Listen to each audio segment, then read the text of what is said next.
Ini kebetulan Mbak Keisa ini juga chief engineer-nya gitu ya, dari Maung EV, seorang ibu-ibu, seorang wanita gitu kan, sangat luar biasa menjadi chief engineer kami gitu. Dan ini menunjukkan juga bahwa Pindad juga memiliki banyak kontribusi dari para ini ya, para kartini-kartini yang ada di Indonesia gitu. Iya, padahal mobil taktis itu kan terkenal maskulin, kuat banget. Yeah.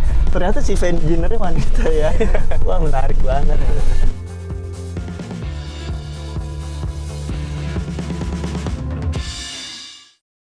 Kalau tadi kita sudah jalan-jalan bersama MV3 EV Pandu atau Pandu TEV, sekarang saya sudah bersama dengan salah seorang yang berada di balik pengembangan mobil tersebut. Siapa dia? Inilah Bu Kesia dari Pindad. Halo Bu, apa kabar Bu? Baik. Ya Bu, boleh diceritain nggak sih dari awal pengembangan ini, mobil ini seperti apa? Jadi kita itu mulai di tahun 2022 untuk yang produk sekarang ini gitu ya.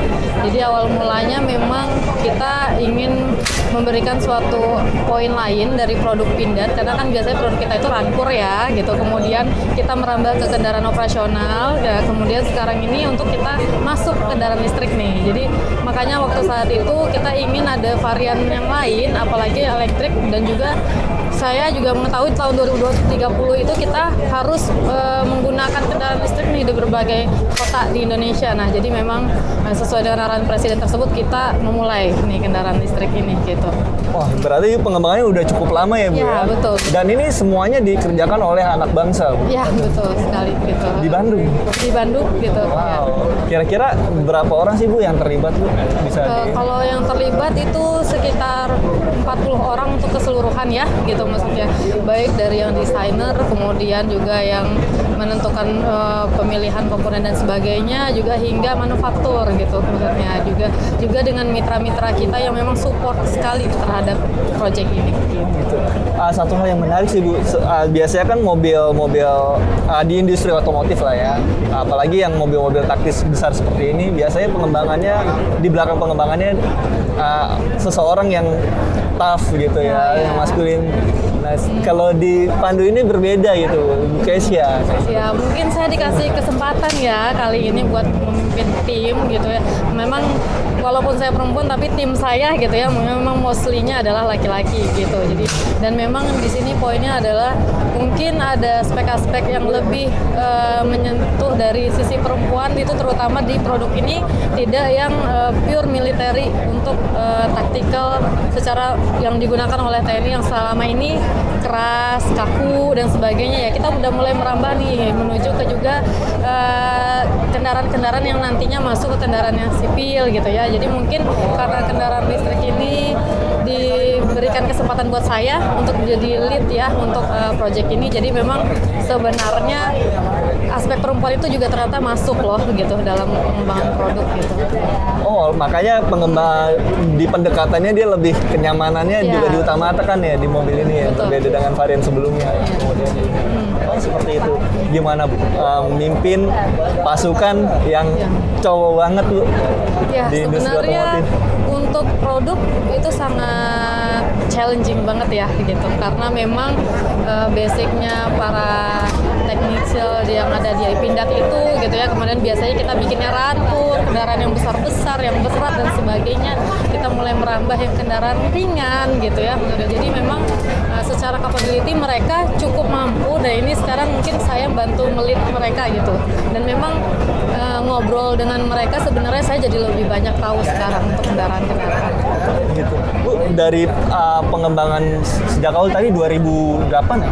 2000, kalau untuk yang ini 2022 kita 2022? mulai. Ya, yang untuk yang sekarang Yang Pandu. Pindad Pandu TV ini. Oh, itu apa sih Bu kesulitannya Bu sampai pada akhirnya bisa dihadirkan nih prototipe-nya? Oke, kesulitan yang paling besar itu adalah sekarang battery ya. Kemudian kita battery itu kita akan ngambil dari mana sih gitu ya, pemilihan opsi dari sistem yang akan kita pakai, terutama sistem elektrik ini harus kita pakai untuk yang kendaraannya dengan performance taktikal, dimana itu kan cukup berbeda ya dengan kendaraan yang dipakai oleh komersil gitu. Nah itu dengan kemampuan seperti gradien, jarak tempuh, kemudian juga dia mampu melintasi area-area yang bebas rintangan dan lainnya gitu. Nah jadi memang itu suatu challenging banget ketika memilih gitu ya, maksudnya untuk desain dari kendaraan EV ini. Gitu. Tapi kalau untuk dari scratch desain eksteriornya, interiornya itu nggak menemui hambatan kayak gimana? Oh itu juga sama, karena kan kita ingin menyatukan bukan hanya segi maskulin tadi ya gitu. Dia ingin tetap terlihat tangguh, maskulin, namun lebih ada sisi soft gitu. Jadi makanya untuk desain yang sekarang ini kita melakukan sedikit perubahan, kita menambahkan beberapa aksen gitu untuk kendaraan EV. Jadi memang aksen-aksen inilah untuk yang membedakan nih dengan kendaraan yang sudah ada sebelumnya sama yang EV. Jadi dari tim desain sangat memikirkan misalnya derajat-derajat dari arah tambahan, add-on dan sebagainya. Nah itu tim desain sambil mikirin seperti itu. Kita juga merubah grill tampak depan gitu maksudnya ya. Jadi memang tujuannya adalah untuk memberikan suatu kesan ini loh kendaraan listrik gitu, berbeda dengan yang sebelumnya. Menarik banget ya.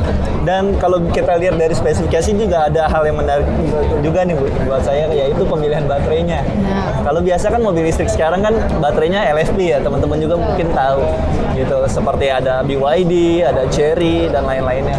Nah di Pandu ini Pindad memilih pakai baterai nikel. Yes. NMC NMC ya Bu? Iya, NMC atau NCM ya, betul.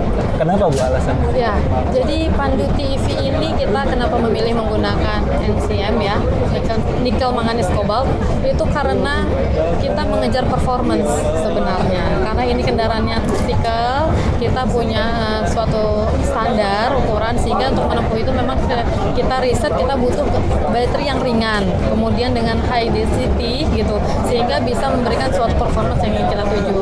Sedangkan mungkin untuk kendaraan LFP sendiri kita sudah mencoba mengkalkulasi ketika dengan kendaraan yang bobotnya itu hampir 3 ton ya gitu. Nah itu cukup berat, dan ketika kita menambahkan menggunakan LFP ternyata hasil simulasi kami itu tidak cocok gitu maksudnya, sehingga kami beralih langsung ke NCM. Jadi memang selain teknologi itu ada teknologi baterai yang terbaru, nah kita ternyata juga sangat cocok dengan performance yang kita ingin dapatkan gitu. Dengan kendaraan kita yang super berat ya kategorinya gitu, karena termasuk dalam kendaraan taktis. Oke, siap. Bu, terakhir mungkin ya, Bu juga kemarin ya saat peresmian dengan Pak Prabowo gitu ikut mendampingi. Gimana tanggapan dari Pak Presiden? Wah, itu apresiasi sekali ya. Dan menariknya itu menjadi semangat buat saya dan tim gitu, terutama gitu. Karena memang saya sampaikan berarti kami memiliki suatu capaian yang diakui oleh Bapak Presiden yang sangat disupport gitu ya. Beliau memang mensupport sekali muda-mudi Indonesia, anak bangsa ya, terutama untuk membantu memberikan suatu kontribusi lebih gitu. Jadi memang saat bertemu dengan beliau itu suatu kebanggaan tersendiri. Kemudian juga semoga bisa mewakili teman-teman ya yang tadinya sudah bergerak bersama untuk membangun kendaraan listrik ini untuk menjadi lebih semangat untuk menghasilkan produk-produk baru lain. Siap. Ya bisa dikatakan bahwa Pandu TEV ini merupakan langkah awal industri otomotif Indonesia ya untuk beralih untuk bergerak ke kendaraan listrik. Ini dimulai dari Pindad, mungkin nanti ada yang menyusul dari pabrikan dalam negeri juga ya. Iya, betul sekali, betul. Mungkin pesan terakhir Bu dari Bu Kesia untuk muda-mudi Indonesia, khususnya wanita nih. Oke, jadi memang biasanya wanita itu kecenderungan pekerjaannya ya tidak langsung terjun di otomotif. Tapi mungkin berkembangnya zaman teknologi sekarang sudah mulai banyak nih gitu. Memang kita bisa berkolaborasi lebih ternyata untuk bidang yang lebih luas. Jadi mungkin semangatnya adalah apapun yang kita pilih saat ini mungkin itu adalah jalan yang paling baik untuk memajukan Indonesia terutama gitu. Jadi bisa dimanapun di otomotif ataupun bidang lainnya gitu, dan semoga memang ini menjadi semangat baru untuk muda-mudi ini masih terus berkarya hingga kita tuh memang memberikan sesuatu yang kontributif dan juga menjadi aspek bagus gitu ya buat kemajuan bangsa, mungkin seperti itu. Siap. Oke teman-teman, segitu saja berbincang bersama Bu Kesia selaku orang di balik pengembangan Pandu TV ini. Nantikan terus video menarik lainnya dari kami di Kompas Otomotif. Dadah.